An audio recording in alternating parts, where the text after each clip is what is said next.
Good evening, everyone. Can you hear me?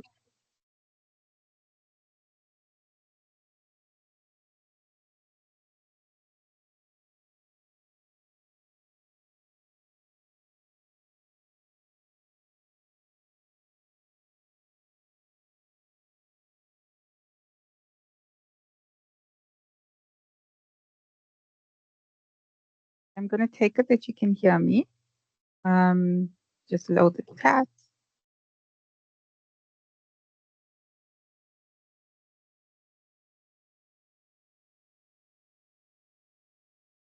How is everybody doing today? I hope that wherever you are, um, you're cooler than it is in Cape Town this evening. So, anybody from Cape Town, I sympathize with you with the heat that we are having. And then, in addition, we have a power outage. So, a wonderful day. Just before I get into tonight's session, can I just check with everybody? Are you okay? How did your first 2 weeks of the semester go? Are you managing to navigate the platform, find the things that you need to find, anything that you're struggling with, just so that I know how to support you?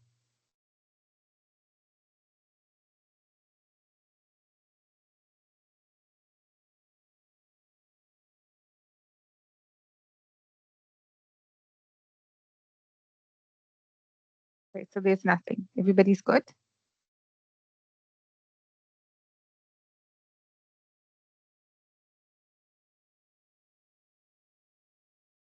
Can't access the assignment.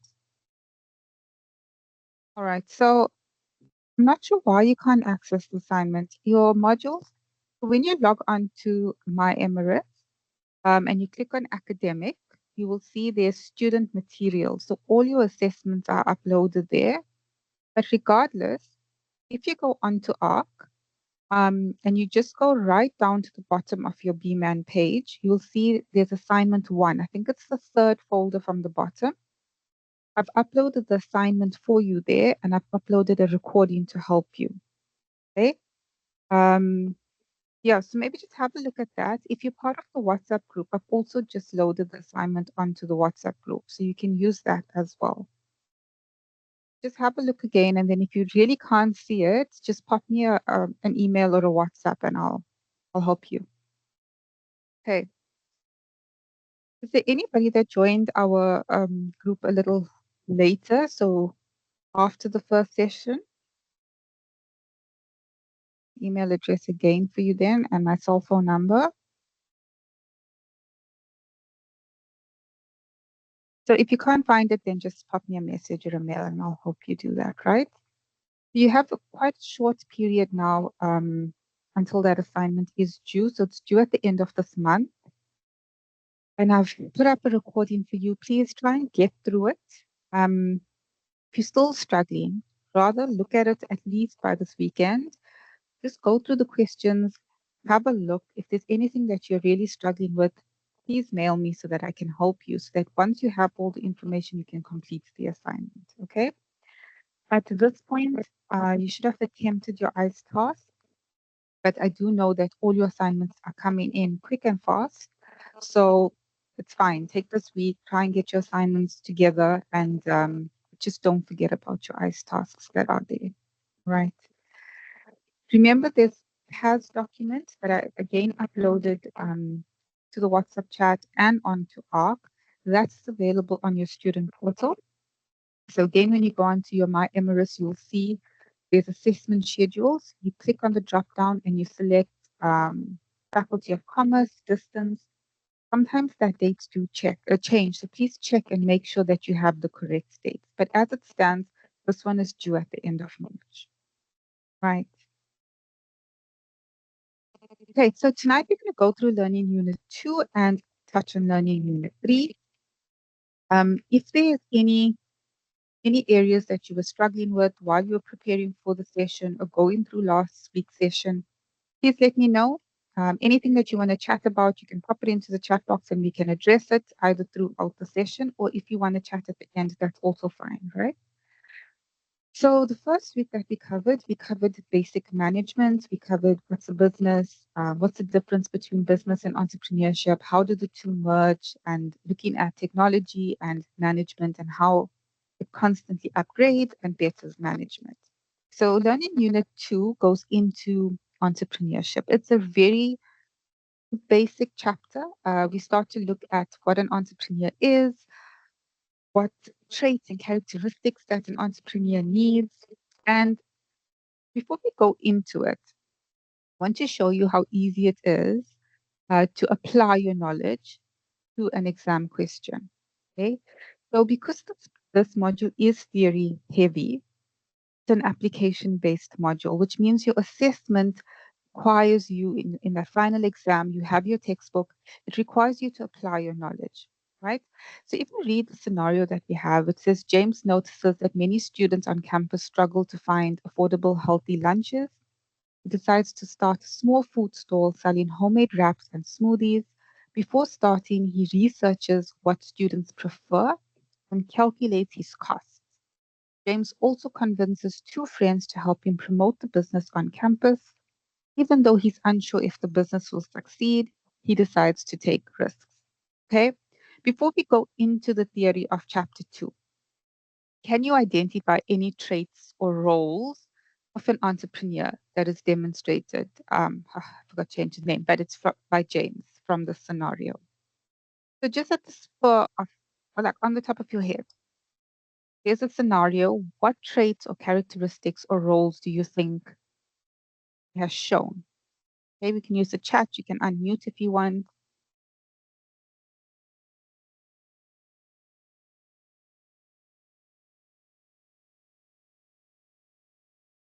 Anything at the top of your head?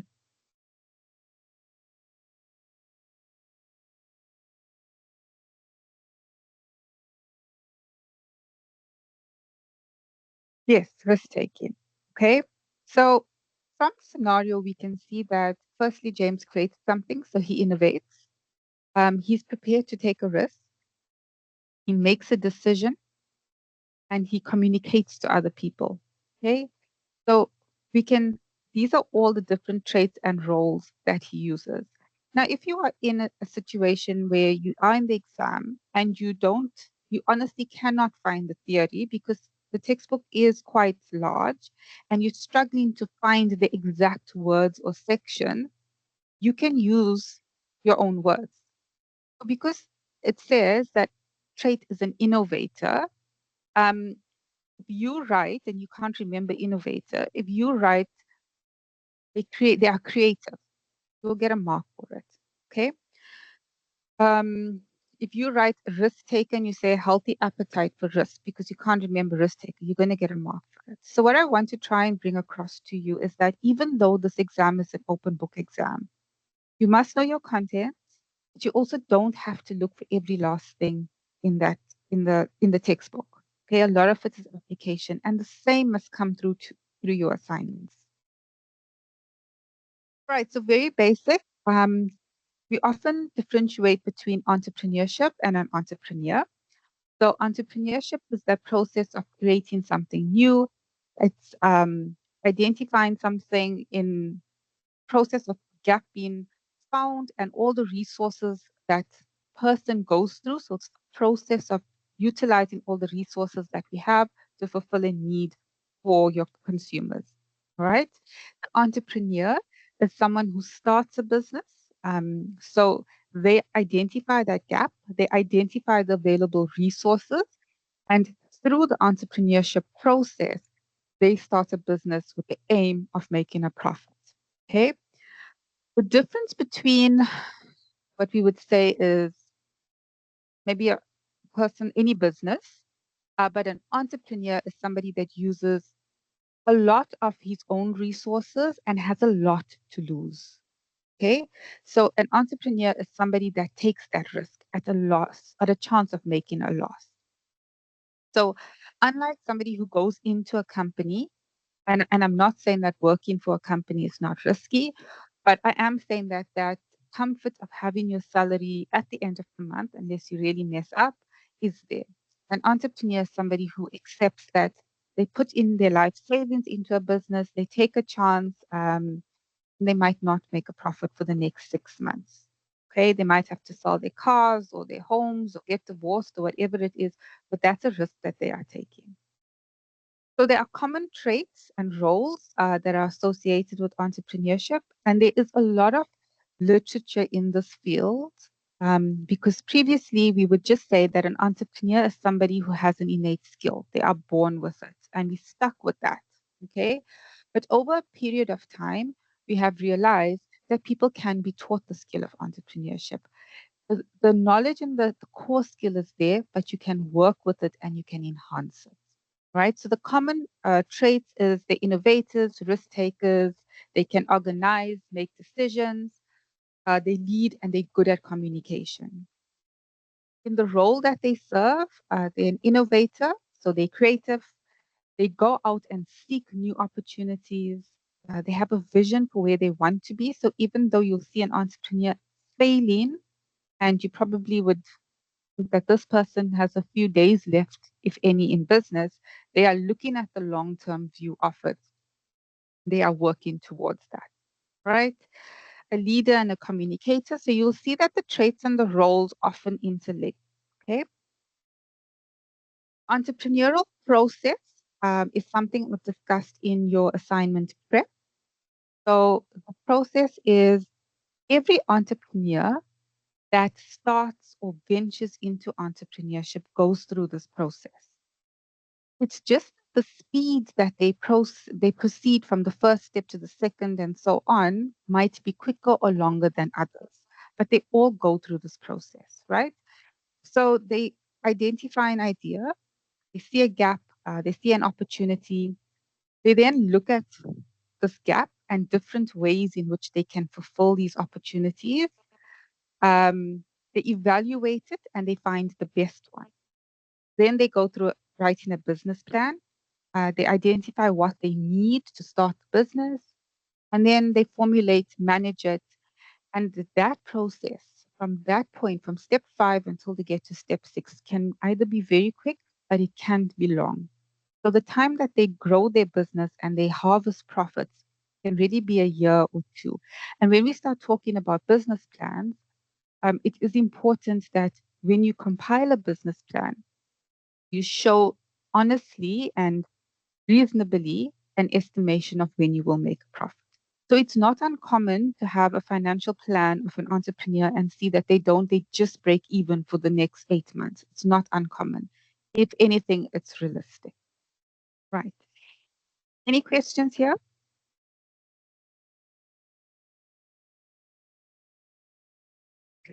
Now, a business plan is something that has been going around for ages, right? From back in the day when we used to literally write out a business plan, ink and a pen, and then we started printing it. So typing it out and printing it, and then going to a bank and asking them to please accept the business plan. And now it's advanced, right? So there is a scenario, but I just want you to think of. So if you had to start a business, or if you have started a business and you ever had to do a business plan, what information would you put in there? So if you were an investor and I came to you and I want money from you, what do you need to see? Okay, what are some of the things reasonably as an investor you would want to see in a business plan? Financial statements, profitability. We have a lot of people who like money on this call today. Yes. Okay. Right. So I'm going to say that if you hear, because you want to open up a business, you're doing it for the right reason. So you're doing it, you're in the correct course. Okay. Yes. Financial statements, profitability is the main cause. I was expecting somebody to say community engagement, SDGs, giving back. But okay, that's fine. So as a business person, yes, profitability, financial statements, reasonable and honest financial statements. Okay. So business plan format has not changed. It has remained the same. It's just that people got creative and they started to require different information. So this textbook was updated 2 years ago, so it's not like we're using an outdated textbook.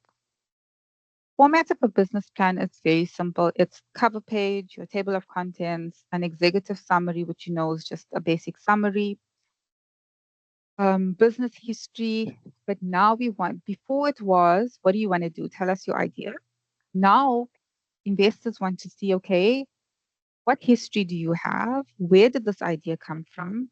And who is helping you run this? All right. Why is it important to give a history of your team that is starting a business? Why would an investor want to know about your team if you're the one starting the business? Any idea?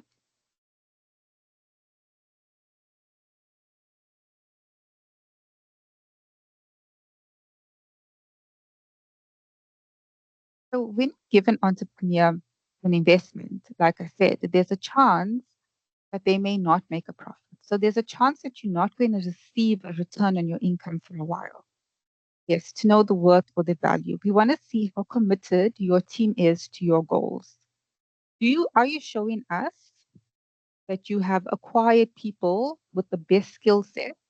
But if your financial statements are saying that you're not going to make a profit to remunerate them well, once you get this loan or this investment, you're not going to make the money to remunerate these people, and then they're going to leave, and then your business is going to fail.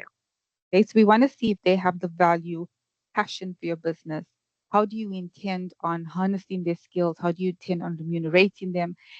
Are they family? Are they friends? Are they investing with you? That type of thing. Okay, a business environmental analysis. You look at your internal markets and external environments, and we'll touch on that. Vision and mission statements. This is also from your assignment. Remember, a vision statement is where I want to be. It's that ultimate goal. This is where I see myself. So I see my business being the leading business in the Western Cape. My mission statement is my roadmap. So it tells me the things that I'm going to do to get there. How am I going to break down my goals? So I aim to open up one branch in this area, and then by the fifth year, I'm going to have another branch there because I'm going to harness these customers and enter these markets. Okay, so it tells me in small steps how I'm going to get to my vision. Your marketing plan, product and service description, operational plan, risk analysis, which is a SWOT analysis similar to your business environmental analysis, timelines of action, reasonable by when do you see yourself achieving things, and then obviously your appendix and references, conclusion, and that's repeated. Okay, so this format stays the same. Okay, what changes year after year? What makes a business plan different today if I had to go and hand it into a bank compared to one that I probably did 20 years ago? What is the difference? If the format stays the same, what is the difference?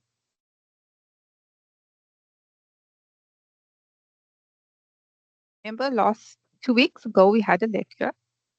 We spoke about management stays the same, but technology changes the way we manage. Okay. So the business plan stays the same, but the factors that influence our business has to change. And so there are things that technology would affect.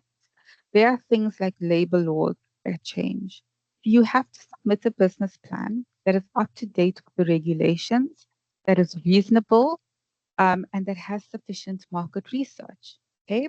So if you have a new innovation, you have to then tell us, what do you own? Do you own IP? Do you own a certain type of machine that can produce these goods at a cheaper cost? What stops somebody else from going and copying you and doing it better than you?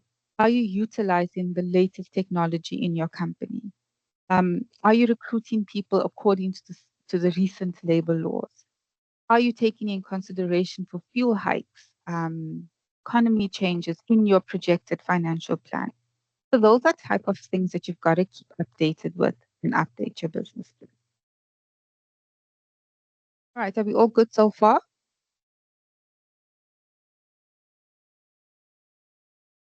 Then tonight I want to talk about business incubators. Okay.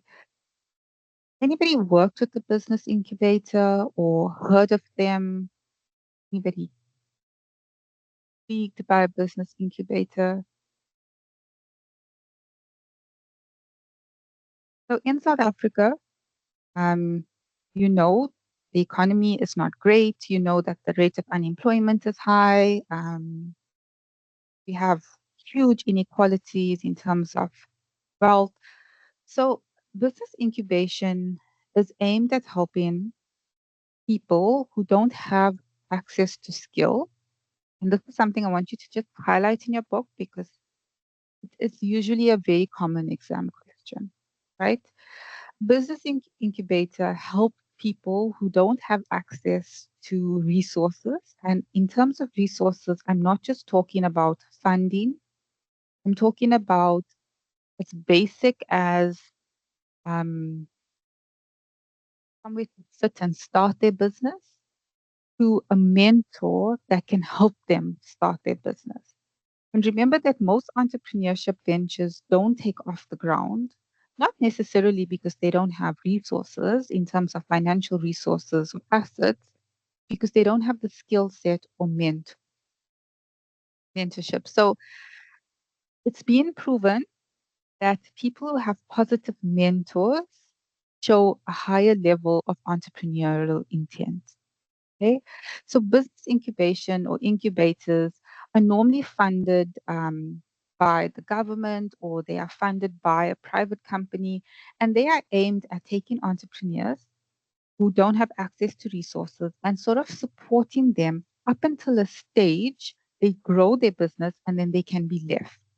So it's a process, it's not permanent, but we get you off the ground, and once you start, you go and you work. And then the hope is that you will find an entrepreneur and mentor or create employment for others. Okay. So they offer low cost spaces for you to work, access to technology, resources that you might need as basic as the internet. They offer you technical support. So how do you put that business plan together? They'll proofread it.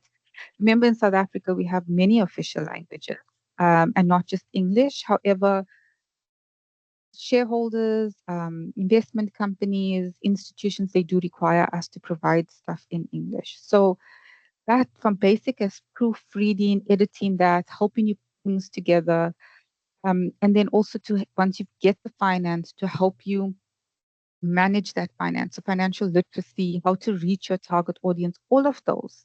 And then as well as days when you feel like you honestly want to give up, they provide that type of support to just keep you going. The funding opportunities is a huge issue in South Africa just because not everybody has access to collateral, and not everybody has access to family that can support them. So it is very hard.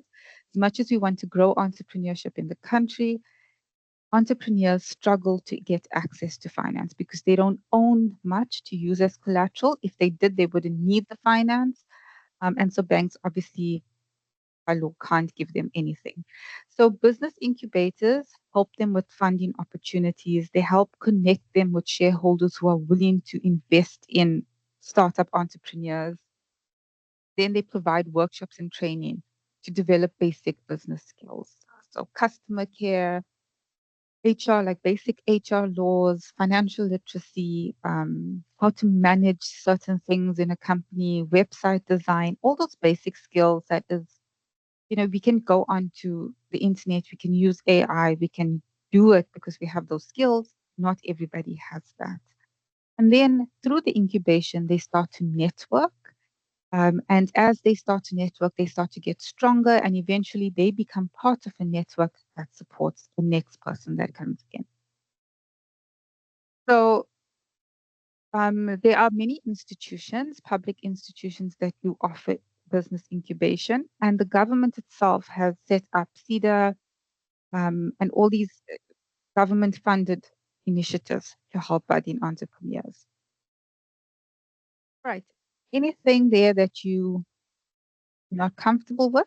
Is there anything from Learning Unit 2 that you are not understanding that I didn't touch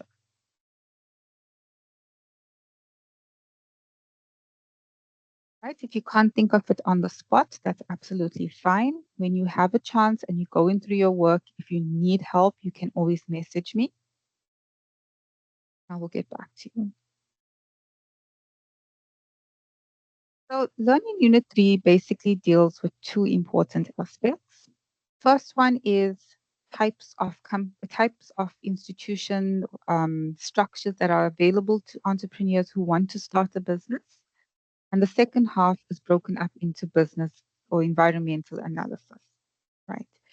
So in South Africa, if you are starting a business, you have various different options that you can go with, all with their own advantages and disadvantages. Very basic type that we have, is a sole proprietor. And that is somebody that, and this is a summary. So I've put a summary together for you, but you can read the detail in your book, right? So sole proprietor is one person. I always say a lonely person that they're just starting a business. It's easy to start up. There's not much cost associated with it. Whatever profit you make, you keep it for yourself. You don't have to share it with anybody. Only bad thing about a sole proprietor is you have limited access to skills because it's just you. You have limited access to capital because it's just what you have and what you can be granted from an institution. And unfortunate thing with the sole proprietor is that you are not a separate legal entity. So if you go bankrupt under liquidation, they will come and they can access your personal assets. So they can repossess your home and your car and whatever assets you have. So that's the risk that's associated with it. But other than that, it's quite simple to start up, right? Partnership is where you have second person to 20 people that want to invest with you or they share the same passion that you have. Again, it's not a separate legal entity. So any debt that you incur will be split according to the ratio that the partners invest. Okay. So if I invested 50,000 and you invested 40,000, if we make a profit, usually we will split it. So if I invested 60 and you invested 40, we will share the profit in that ratio. So I will take 60 and you will take 40. If there's a loss, we incur it on that same ratio. If we have debt that we need to pay, we do it in the same ratio. Okay. So again, your personal assets are not protected. Okay. Unlimited, so you can share amongst your partners the liability. Registration is not required. There's an optional agreement, but you have to register as a partnership. Okay. So whatever contracts you have internally between your partners, you agree with it. So I bring 60 and you bring 40, but amongst the two of us, we decide that we will split everything 50-50. That's fine. That's up to us. Okay. And then I just want to speak about close corporation, so CC. I think most people are aware that close corporations can no longer be registered in South Africa. However, if there are current close corporations, they are still in existence. So that is why we speak about it, but there is no new close corporation. Now, at this level, usually this is tested via a scenario. And they will ask you to suggest the most appropriate business type and motivate you for it. So when you are answering, you cannot put a closed corporation because you are suggesting a business that cannot be registered. All right. If they give you a scenario and they say to you, this business was created 4 years ago, what type of business format do you think it follows? You cannot say closed corporations. Okay. So know what it is, but don't pay too much attention to it. Then we have two types of companies. We have a private company and a public company. Both are very difficult to start in terms of legal requirements, but they do offer separate legal entities. So everything, all debt is left to the business. And once the business is liquidated and they sell off all the business assets, they can't attach your own assets, right? Private company is limited to people that we want to invest in our company. So we can open up a company, just a group of us, and nobody has the right to come and buy shares in our company. We issue shares to who we want to. And that can be a family business, it can be based on skills, it can be based on friendship, whatever it is, but it's limited. It's just us. Public company is where you and I can then go onto the JSE and we can purchase shares. Even though we can purchase shares on a public company, it doesn't mean that we have voting rights in the company. So you can't walk into the boardroom and tell them what to do. It just means that when they make a profit, you get dividends, right? The main difference between private and public is that private companies very rarely will publish their financial statements. Their business, whoever they've brought into that company has come in because they want to, and that's it. They share it amongst owners or the shareholders, and that is how they operate. Public company, if they are registered, if they are listed on the JSE and people buy shares in that company, they are required by law to publish their financial statements. That's a major difference between the two. And then I just want to speak about a trust, and then I'll go to a cooperative. Okay, a trust is, if you have assets and you want to leave it to somebody, for whatever reason it might be, you might have a minor, you might have an adult beneficiary that is unable to manage um, finances or assets on their own. You might want to leave a clause. And so in the event that you put all your assets into this trust and you elect a trustee and they manage this trust for beneficiaries. Okay.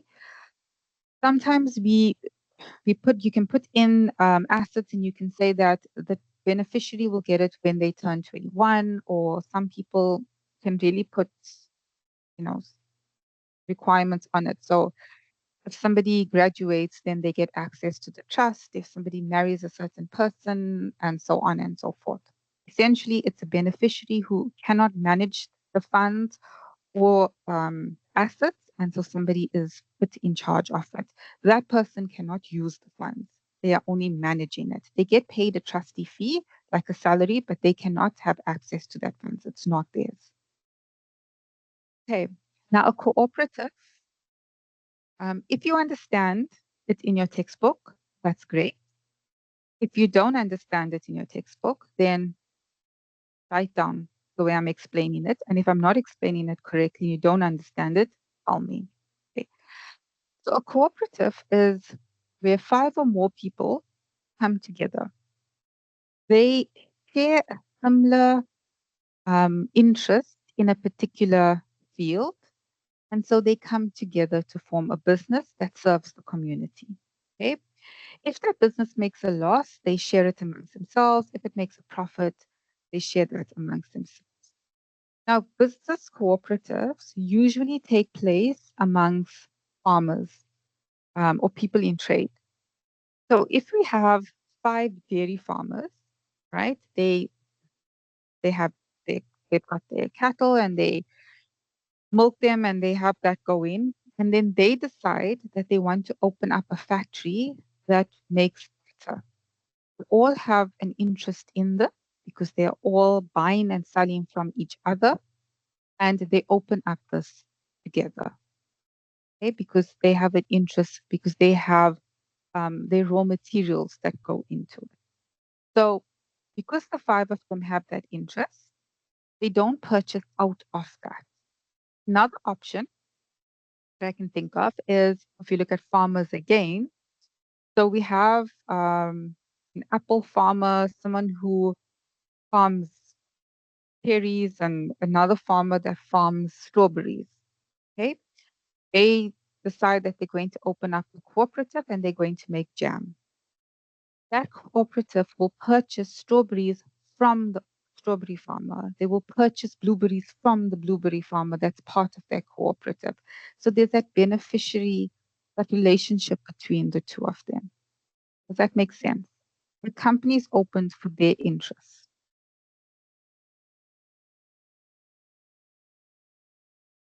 Still confused, let me know.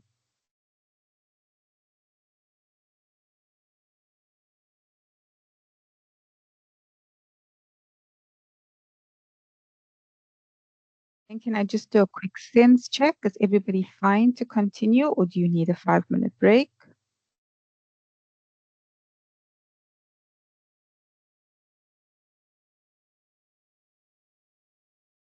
Okay. Awake, maybe? Okay, good. Right. So, business environment of a business or an institution, like I mentioned, is made up of 3 aspects. Okay, internal is inside my organization, market and macro is outside. Okay, easiest way or the biggest difference is that internally I have control of all these factors. External factors I have no control of, right? So if something is affecting my business from the market or the external or macro environment, I cannot change that, but I can change my internal factors to mitigate that, right? And so I'm going to give you an example of this. So internally, I create my vision, my mission statement, my objectives with my goals. I do a SWOT analysis, so I analyze my strengths and my weaknesses. I have all my resources and I have my business functions. I have my staff, I have my resources, my machinery, and I'm operating. Okay. Market factors is people around me that are either purchasing from me or they are involved in my business, okay, but around me. So it's my consumers, my labor, so my staff, competitors, people selling the similar product or service in the same area or has access to the consumers. Remember, competitors are not just people who are selling the same or similar product to me. They're also people that are selling substitute products, right?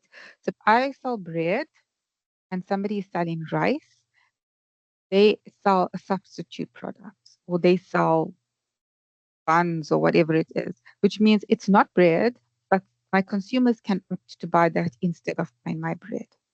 Okay. Suppliers are people who I get my raw material from. And as much as we remunerate our suppliers, they can make or break our business. So usually companies do not have the ability to pay their suppliers 100% for their raw materials. So they always get it on a debt and they pay like whether it's over 3 months. If your supplier decides they're not granting you credit, you're going to have limited access to raw materials, which means your competitors may do better. In certain industries, suppliers will only supply businesses that they have a relationship with. So if you've got no suppliers, you can't make products. You can't make products, you can't sell products. You can't sell, you don't have a business. Okay. So that relationship between your suppliers and the business must always be maintained.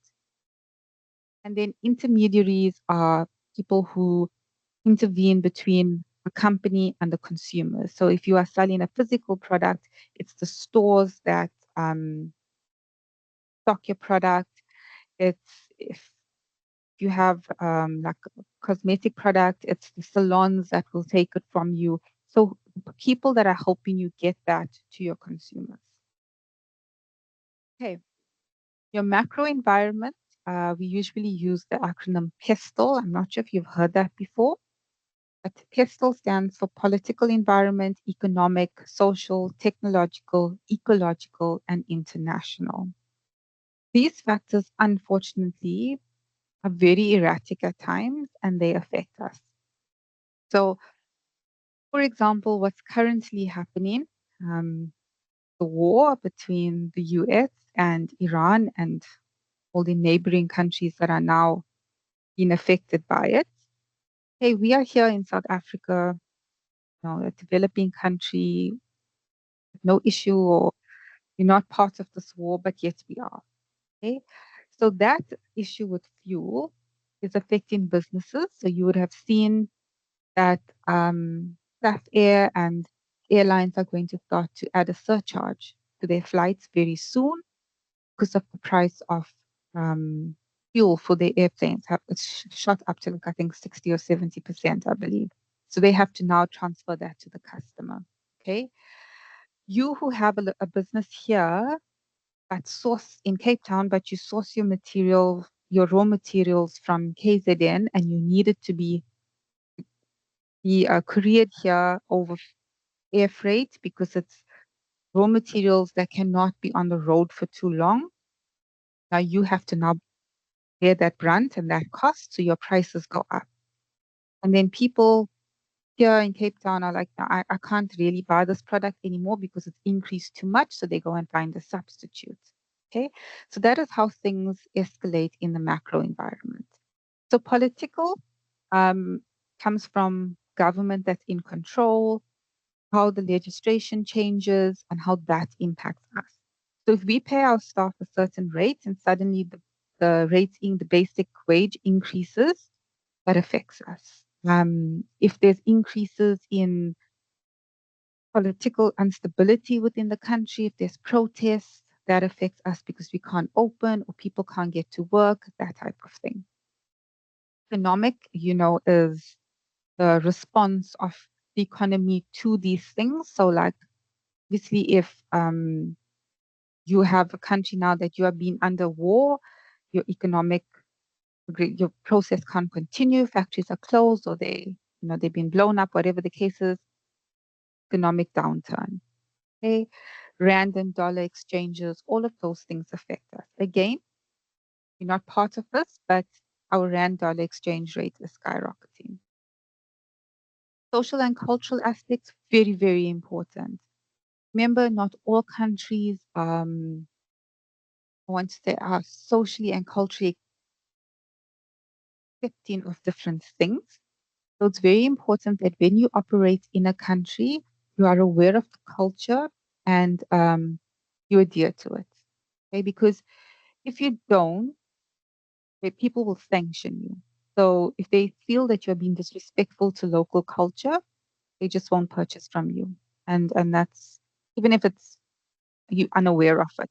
So if you do international business, make sure that images, phrases, product offering is being tailored. Technology, I mean, that's very basic. If somebody's doing something faster because of AI or greater technology, you're going to become obsolete in no time. Okay. Ecological is your physical environment. So you know that resources are natural resources, not in abundance. Okay. It's about using those resources responsibly. It's about also understanding that at certain parts of the year, you're not going to have access to certain resources. So if you live in a province or a country where you get winter rain and you don't get summer rain, you must know that during the summer months, there might be water cutting or water shortages or restrictions. So you've got to cater your business to that. If you farm, you know that you need to have irrigation if you live in those provinces, and boreholes, and you need to store water. So it's those type of things that you need to be aware of. And then obviously international, where something happens all the way there and it affects us. Now I'm going to give you an example of how you use your internal factors to mitigate this, right? So you sort of source raw materials from the US, and suddenly there's international issues. They are having political instability in their country. The rand dollar rate has skyrocketed. So now it's what you used to pay $80 is now costing $140. What can you do? You can't change the interest rate or the exchange rate. That's something you cannot do. What would you do in a case like that? So you source raw materials and now the prices has increased. What do? You can't change the exchange rate. So what can you do? Can you control? What can you change?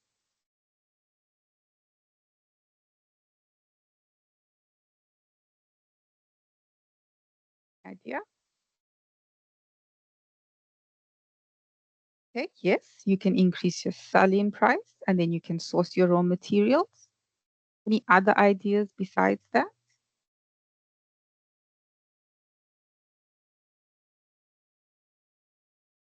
Okay, so if you can't increase your selling prices, then another option is to try and change your suppliers. So maybe you can then get a substitute for raw materials that's available locally, okay, so that you can source it at a more reasonable price instead of increasing prices. If, for instance, like another aspect, there's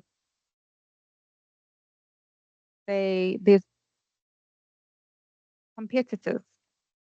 Okay, so you've owned the monopoly in an area for your product 5 years, and suddenly a competitor opens next door to you, and they start selling their products at a cheaper price. As much as you would like to kick them out or burn their factory down, we can't do those things, right?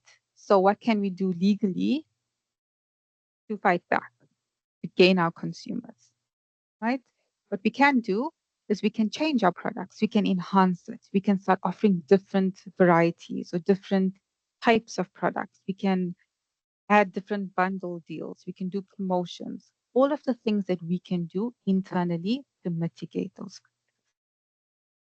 So, very importantly, when you are making suggestions, if they're asking you to mitigate something that's in the market or macro environment, you can only change and control what's inside internally in your organization.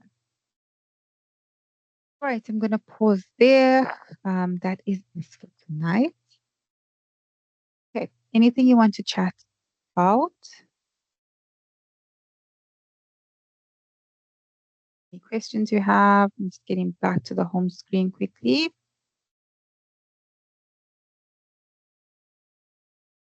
Everybody's good. Okay. And if that's all, hope you have a lovely night and enjoy the rest of the week. Good luck as you get through assignment 1. I'm going to stay online for a few minutes just in case anybody wants to chat. Thank you for attending. It's always nice to see you online, and I know that you take up your own time to be here, so I do appreciate it. Right, all the best, everyone. Good night.